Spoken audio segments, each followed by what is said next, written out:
Start rolling. December 2024 தமிழக முதலமைச்சர் ஒரு திட்டத்தை தொடங்கி வைக்கிறார். இந்த திட்டத்தை முன்னின்று செயல்படுத்தியவர் யார் என்று கேட்டீர்கள் என்றால், தமிழ்நாடு காங்கிரஸ் கமிட்டியின் தலைவராக இருக்கக்கூடிய திரு செல்வ பெருந்தகை. மாண்புமிகு முதலமைச்சரை தமிழ்நாடு பெருமை கொண்டு போற்றிக் கொண்டிருக்கிறது. இதுவரை தமிழ்நாடு கண்டிராத பல அதிசயங்களை மாண்புமிகு முதலமைச்சர் தமிழ்நாட்டு மக்களுக்கு கொடுத்திருக்கிறார். டிக்கி என்ற ஒரு தனியார் நிறுவனத்தை தேர்ந்தெடுக்கிறார்கள். Dalit Indian chamber of commerce and industry தான் அந்த டிக்கி என்ற அந்த நிறுவனத்தோட விரிவாக்கம். அந்த பில்டிங்கை செல்வ பெருந்தகை ஆட்டை போட்டு வச்சு கட்ட பஞ்சாயத்து பண்ணுறதுக்காகவே யூஸ் பண்ணுற பில்டிங் தான் அந்த பில்டிங். சாக்கடையில் இறங்கி சாக்கடையை க்ளீன் பண்ணுற அந்த தொழிலாளிகிட்டேருந்து கொள்ளையடிக்கிறவன் எவ்வளவு கேவலமானவனாக இருப்பான். அதை இந்த ஆட்சி அனுமதிக்கிறது. குடியிருக்கிற வீட்டில் டைனிங் டேபிளையும் கிச்சன்லையும் மலத்தையும் சாக்கடையும் அள்ளி ஊற்றுற அளவுக்கு நான் என்னங்க தப்பு பண்ணிட்டேன்?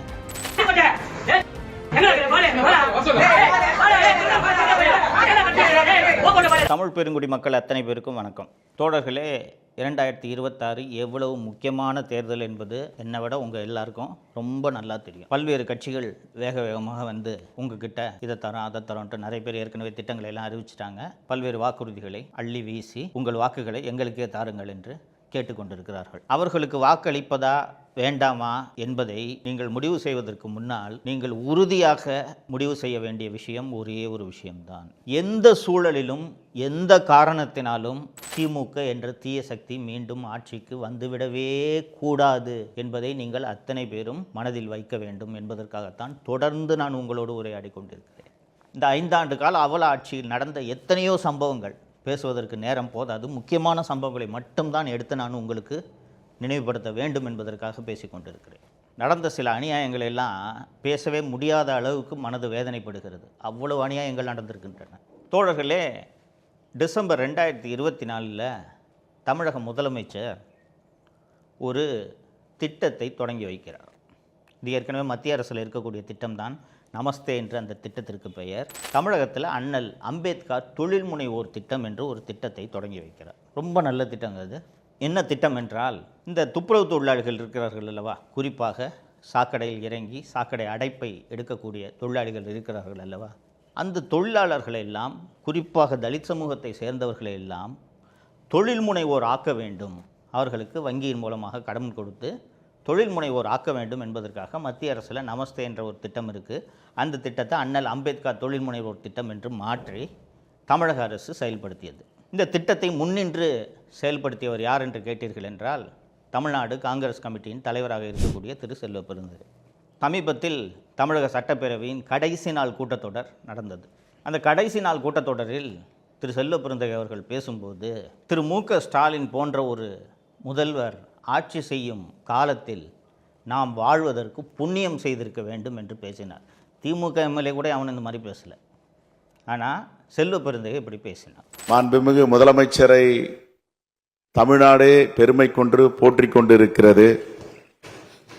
வரலாறு காணாத திட்டங்கள், மக்கள் கண்டிராத உதவிகள், அது சமூக நல உதவியாகட்டும், மக்களுடைய ஏற்றத்திற்கான திட்டங்களாகட்டும், இதுவரை தமிழ்நாடு கண்டிராத பல அதிசயங்களை மாண்புமிகு முதலமைச்சர் தமிழ்நாட்டு மக்களுக்கு கொடுத்திருக்கிறார். ஏன் இந்தியாவே திரும்பி பார்க்கிறது, உலகமே திரும்பி பார்க்கிறது போன்ற திட்டங்களை கலியுக காலத்தில் நாங்கள் எல்லாம் இப்படிப்பட்ட முதல்வர் தலைமையில் பணியாற்றுவதில் பெருமைப்படுகிறோம்.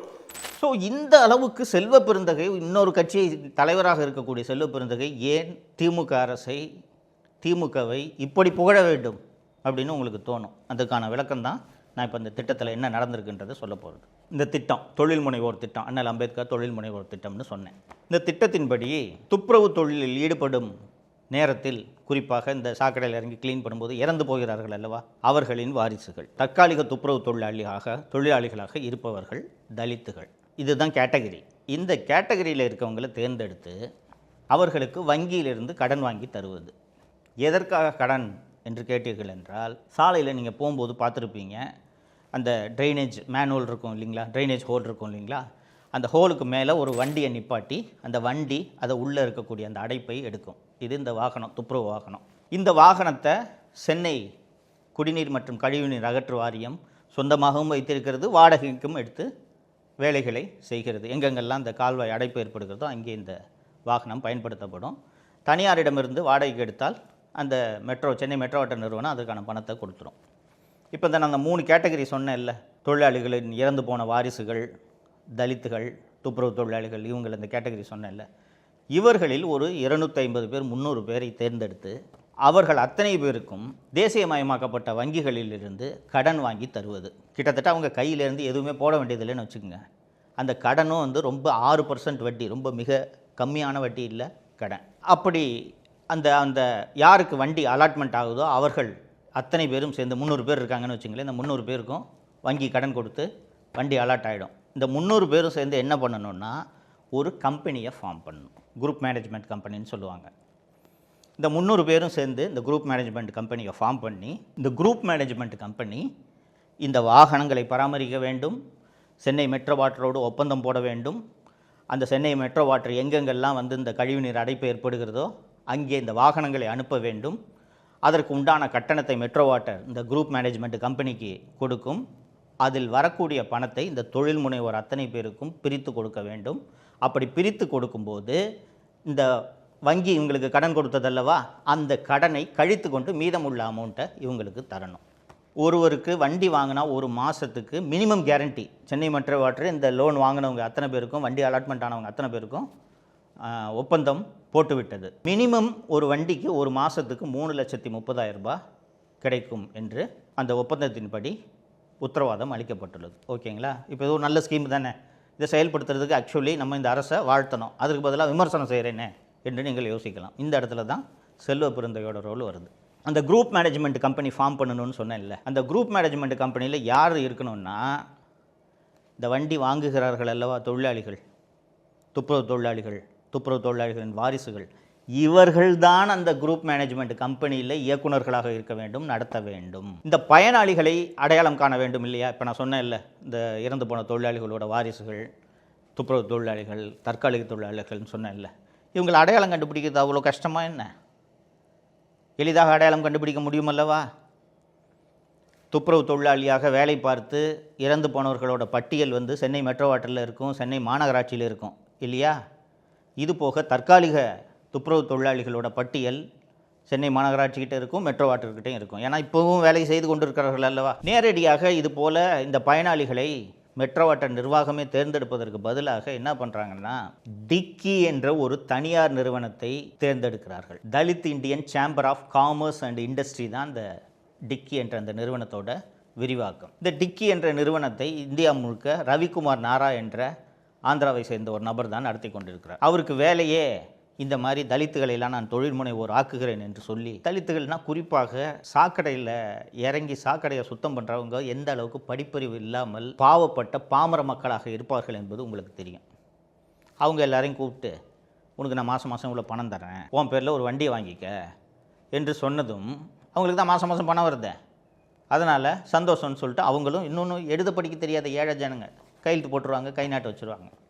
இவர் இந்தியாவில் இது மாதிரி பல இடங்களில் இந்த வேலையை பார்த்துருக்காரு. தமிழ்நாட்டில் செல்வ பெருந்தகை மூலமாக ரவிக்குமார் நாரா வர்றாரு. ஸோ தமிழ்நாடு அரசு என்ன பண்ணுதுன்னா இந்த டிக்கி நிறுவனத்துக்கிட்ட இந்த வேலையை ஒப்படைக்குது. இந்த மாதிரி நாங்கள் ஒரு ஸ்கீமு அண்ணல் அம்பேத்கர் தொழில் முனைவோர் திட்டம்னு ஒன்று கொண்டு வரோம், இந்த திட்டத்துக்கான பயனாளிகளை நீங்கள் கண்டுபிடிச்சி கொடுங்க அப்படின்ட்டு அவர்கிட்ட இந்த வேலையை ஒப்படைக்குது. ரவிக்குமார் நாராவும் செல்வ பெருந்தகையும் தான் ஏற்கனவே ஒப்பந்தம் போட்டிருக்காங்களே. ஸோ இவங்க 2 பேரும் சேர்ந்து என்ன பண்ணுறாங்க, செல்வ பெருந்தகைக்கு தெரிந்த பினாமிகளாக, செல்வ பெருந்தகைக்கு அடியாட்களாக இருப்பார்கள் அல்லவா. செல்வ பெருந்தகை ஒரு கட்சியோட தலைவர் இல்லையா, அவர் முன்னாடி ஏற்கனவே ரவுடியாக இருந்தவர் தானே, ரவுடியாக இருந்தவர் தானே இன்றைக்கி கட்சி தலைவராக இருக்கார்.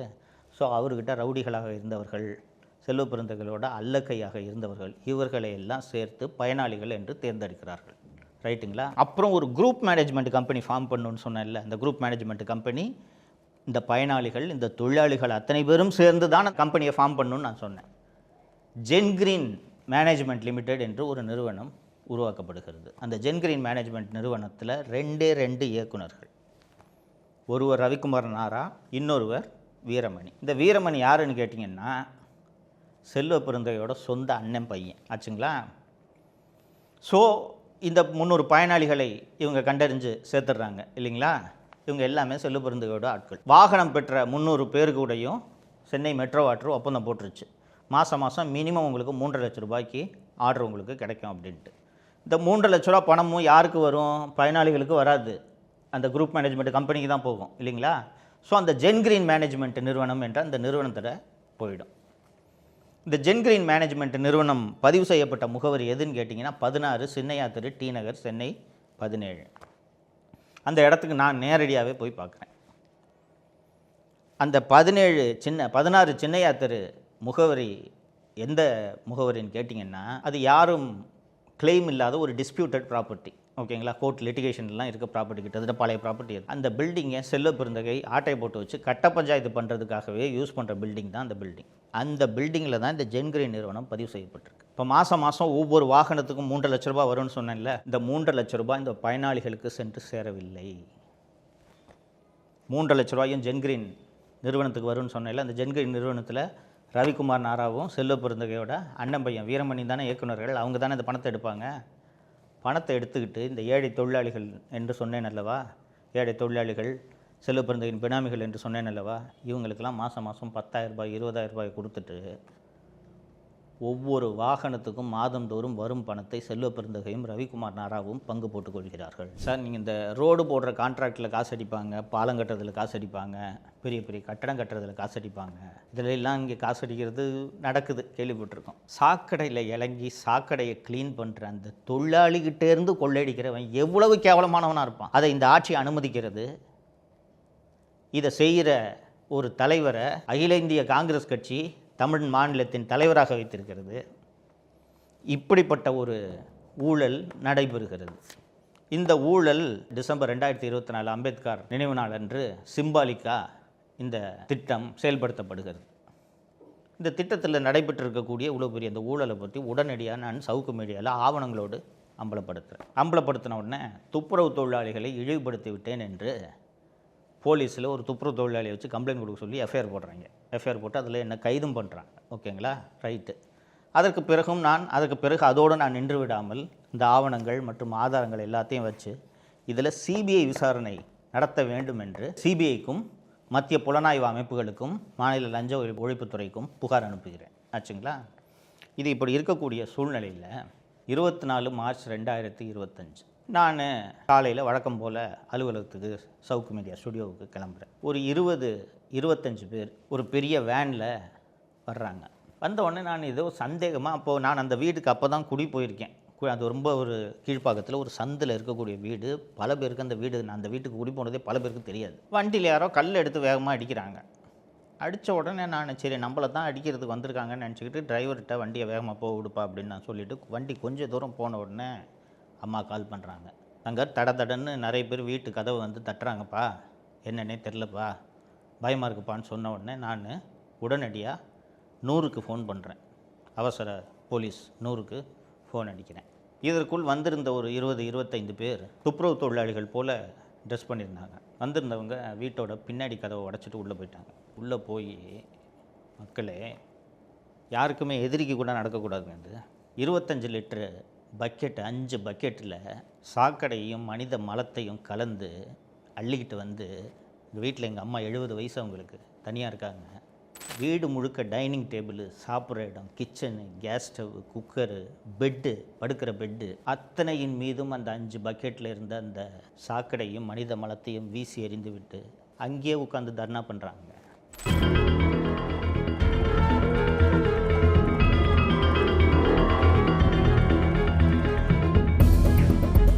நான் மீண்டும் காவல்துறையை அழைக்கிறேன். எனக்கு தெரிந்த அதிகாரிகளிடம் ஃபோன் பண்ணி சொல்கிறேன், சார் இந்த மாதிரி சார் வீட்டில் அம்மா 70 வயசு தனியாக இருக்காங்க சார், இப்படி அட்டாக் நடக்குது சார் அப்படின்னு சொல்கிறேன். 45 நிமிடங்கள் கழித்து போலீஸ் ஜீப் வருது. 45 நிமிஷம் கழித்து அந்த போலீஸ் ஜீப் வர்ற வரைக்கும் அந்த 25 பேர் வந்திருந்தாங்கன்னு சொன்னால் ஆண்கள் பெண்கள் எல்லாம் ஃபுல்லாக மதுபோதையில் இருந்தாங்க. அங்கேயே உட்காந்துருக்காங்க. அவங்களுக்கு அச்சமே இல்லை. அது மட்டும் இல்லாமல் இன்னொரு முக்கியமான விஷயம், செல்வ பெருந்தகை கூடவே இருக்கக்கூடிய ஒரு பெண்மணி, பிரியதர்ஷினின்னு நினைக்கிறேன், ஒரு லேடி, அந்த வீட்டுக்குள்ளே போய் சாக்கடையை ஊற்றி எங்கள் அம்மாவை அசிங்கமாக பேசுகிறத ஃபேஸ்புக்கில் லைவ் ரிலே பண்ணுறாங்க.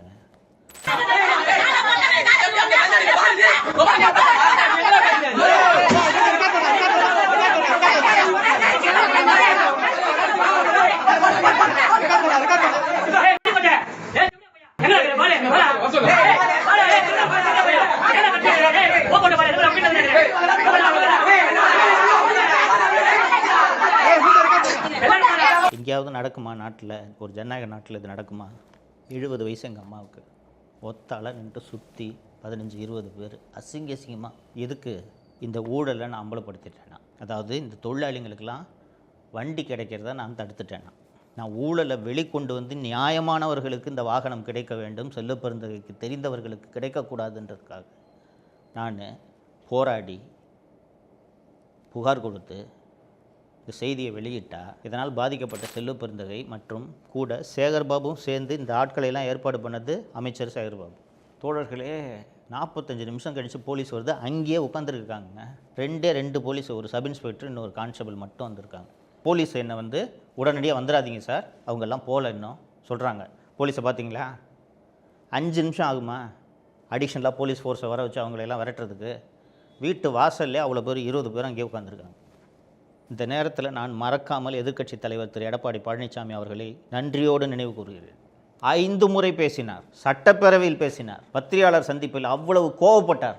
இது என்னங்க, இல்லை இது ஒன்றும் பெரிய விஷயம் இல்லைன்ட்டு துரைமுருகன் சொல்கிறாருன்னு சொல்கிறதுக்கு அவங்க வீட்டில் ஊற்றினா சும்மா இருப்பாங்களா அப்படின்னு அவர் வீட்டில் ஊற்றினது போல் கோவப்பட்டார். நண்பர்களே, ஃபேஸ்புக்கில் லைவ் போட்டுட்டு பண்ணுறாங்கன்னா காவல்துறையின் ஆதரவு இல்லாமல் இது நடந்திருக்க முடியுமா? நான் ஏற்கனவே சொன்னது மாதிரி அந்த வீட்டுக்கு அப்போ தான் குடி போயிருக்கும். அது ஒரு சந்துக்குள்ளே இருக்கும் அந்த வீடு. அவ்வளோ ஈஸியெல்லாம் யாராலையும் கண்டுபிடிக்க முடியாது. காவல்துறை சொல்லாமல் யாருக்கும் அந்த நான் இருக்கக்கூடிய அந்த வீட்டின் முகவரி, அந்த வீடு இருக்கிற இடம் தெரியவே தெரியாது. திட்டமிட்டு ஒரு வேனை அரேஞ்ச் பண்ணி கொண்டு வந்து ஊற்றிருக்காங்க. இதற்கு பிறகு போய் கீழ்ப்பாக்கம் காவல் நிலையத்தில் சாயங்காலம் என் தாயார் பேரில் ஒரு புகாரை தரேன், இந்த மாதிரி இங்கே நடந்துச்சுங்க சம்பவம்ன்ட்டு. வழக்கை சிபிசிஐடிக்கு மாற்றுறாங்க. இந்த ஊர்வலமாக போனாங்கல்ல, ஃபேஸ்புக்கில் லைவ் போட்டுக்கிட்டு ஊர்வலமாக போகிறாங்கல்ல, 5 நிமிஷத்தில் போலீஸ் நினச்சிருந்தா இவங்களை எல்லாம் கைது பண்ணியிருக்கலாம். கைதே பண்ணல, எஃப்ஐஆரும் போடல. சென்னை மாநகர காவல்துறை ஆணையர் அருணுக்கு இதில் தொடர்பு இருக்குது. அவர்தான் இந்த வீட்டையே அடையாளம் காமிச்சு இந்த தாக்குதலுக்கு ஏற்பாடு பண்ணியிருக்காரு. நான் வெளிப்படையாகவே பத்திரிகையாளர்களிடம் குற்றம் சுமத்தியதும் வழக்கு சிபிசிஐடிக்கு மாற்றப்படுகிறது. உங்களுக்கு தெரியும், எந்த புகார் கொடுத்தாலும் முதல்ல வழக்கை பதிவு செஞ்சுட்டு அந்த எஃப்ஐஆர் தான் சிபிசிஐடிக்கு மாற்றுவாங்க. சிஎஸ்ஆர் போட்டு சிஎஸ்ஆர் ஸ்டேஜ்லேயே இந்த வழக்கு சிபிசிஐடிக்கு மாற்றப்பட்டது. சிபிசிஐடிக்கு போச்சா? என்னென்ன நடந்துச்சுன்ற விவரத்தை நான் சொன்னேன்னா, சிபிசிஐடி ஜாமீனில் வெளிவரக்கூடிய பிரிவுகளில் வழக்கு பதிவு செய்கிறாங்க. எங்கேயாவது கேள்விப்பட்டிருக்கீங்களா? அது எவ்வளோ பெரிய கொடுமை இது. இங்கே சாப்பிட்ற டைனிங் டேபிளில் மலத்தள்ளி வீசினா திருப்பி அங்கே உட்காந்து திங்க முடியுமாங்க? இங்கே படுக்கிற பெட்டில் மலத்தையும் சாக்கடையும் வீசினா படுக்க முடியுமா உங்களால்? அந்த இடத்துல அந்த பொருட்களை மீண்டும் உபயோகிக்க முடியுமா? அதுக்கப்புறம் ஜாமீனில் வெளிவரக்கூடிய பிரிவுகளில் எஃப்ஐஆரை பதிவு செய்து 4 பேரை அரெஸ்ட் பண்ணுறாங்க. மேஜிஸ்ட்ரேட்டை கொண்டு போய் நிறுத்தினோன்னு இது எல்லாமே பெயிலபிள் செக்ஷன்னு ஜாமீனில் விட்டாங்க அவங்க. தோழர்களே, இந்த வழக்கில் செல்வப்பெருந்தகை சம்மந்தப்பட்டிருக்கிறார், சேகர்பாபு சம்மந்தப்பட்டிருக்கிறார். ஏன்னா செல்வப்பெருந்தகை இதை நியாயப்படுத்தி பேசுகிறாரு.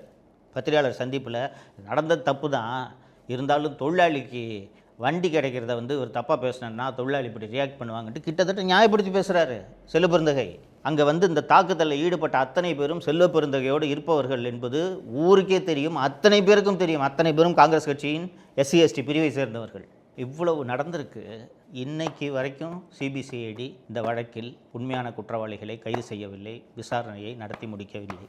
ஆனால் நான் இந்த தொழிலாளிகளுக்காக இந்த அண்ணல் அம்பேத்கர் தொழில் முனைவோர் திட்டத்தில் ஊழல் நடந்திருக்கிறது, இதில் சிபிஐ விசாரணை வேண்டும் என்று சென்னை உயர்நீதிமன்றத்தை அணுகிய போது நீதிபதிகள் திரு GR சுவாமிநாதன் மற்றும் திரு VR லட்சுமிநாராயணன் ஆகியோர் சிபிஐ விசாரணை வேண்டாம், இந்த பயனாளிகள் பட்டியல் இருக்கா இல்லை 250 பேர் வண்டி வாங்கியிருக்காங்களே, இவர்கள் உண்மையான பயனாளிகள் தானா என்பதை கண்டறிய வேண்டும், கண்டறிந்து சரியான பயனாளிகளுக்கு மட்டும்தான் வாகனத்தை கொடுக்க வேண்டும் என்று ஒரு உத்தரவு போட்டார்கள். இந்த உத்தரவை எதிர்த்து சிபிஐ விசாரணை நடத்தப்பட வேண்டும் என்று நான் உச்சநீதிமன்றத்தை அணுகினேன். உச்சநீதிமன்றத்தில் நான் தொடுத்த வழக்கு இன்னும் நிலுவையில் இருக்கிறது.